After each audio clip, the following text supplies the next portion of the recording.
regarde. Vous pouvez me regarder moi. Vous, c'est vous qu'il faut que je voie. Je regarde. C'était une discussion. D'accord. Vous oubliez la caméra. Ok.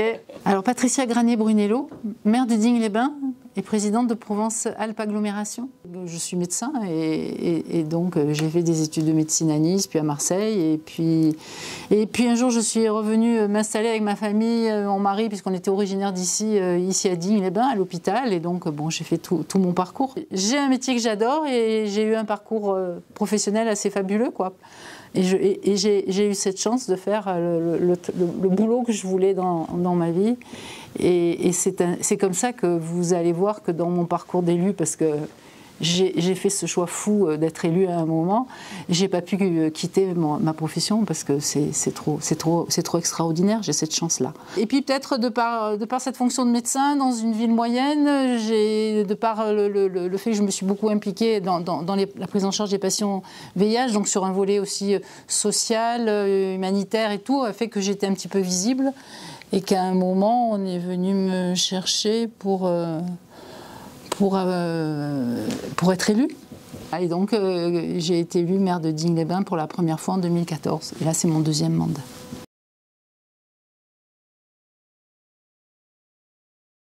La fonction d'élu au poste de l'exécutif, hein, c'est déjà d'impulser les projets, d'impulser une vision pour sa ville, une vision pour le territoire, et de proposer des projets structurants qui fassent évoluer la ville.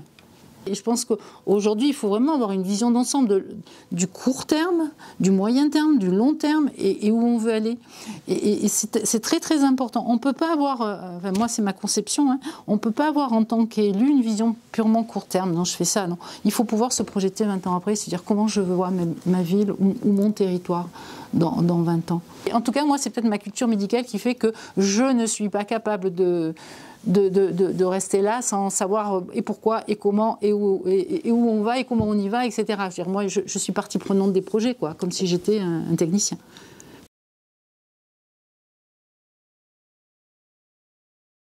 Je travaille tout le temps.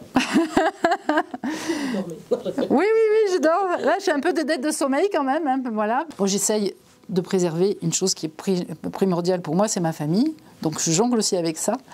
Mon mari, mes enfants, mes petits-enfants. C'est primordial. Voilà. Et ça demande une organisation drastique. Voilà. Il faut être très organisé.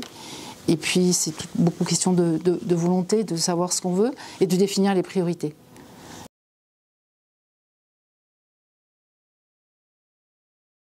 Je pense qu'il ne devrait plus y avoir de journée de la femme. Je pense que la journée de la femme, mais c'est tout le temps, quoi. Je veux dire, aujourd'hui, la femme, elle doit avoir sa place pleine et entière. Et aujourd'hui, il faut que nous, qui avons cette chance d'être dans des exécutifs, on donne la possibilité aux autres femmes qui n'ont pas cette chance ou cette possibilité de pouvoir s'exprimer, de pouvoir faire, de pouvoir être, de le faire, quoi.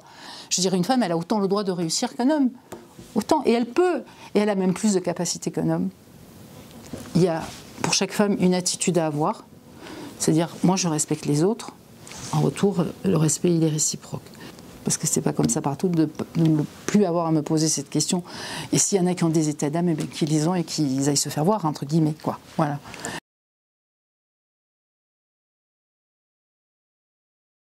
Déjà, et je le souhaite pour tous, de pouvoir faire les choses qu'elles ont envie de faire dans la vie. Si on aime ce qu'on fait, si on est bien dans ce qu'on fait, ça donne de la force. Toujours se remettre en question. C'est pas simple, hein, mais je pense qu'il faut... Voilà, jamais rien n'est acquis. Avoir du courage. Il faut avoir du courage en politique, il faut avoir du courage dans tout aujourd'hui. Et on voit que ce courage, il se perd. Et moi, j'ai beaucoup d'espoir dans les femmes d'aujourd'hui, parce que je pense qu'elles ont beaucoup de courage. Il faut qu'on leur donne la possibilité d'exprimer ce courage, parce qu'elles peuvent faire de très belles choses, beaucoup plus belles que les messieurs.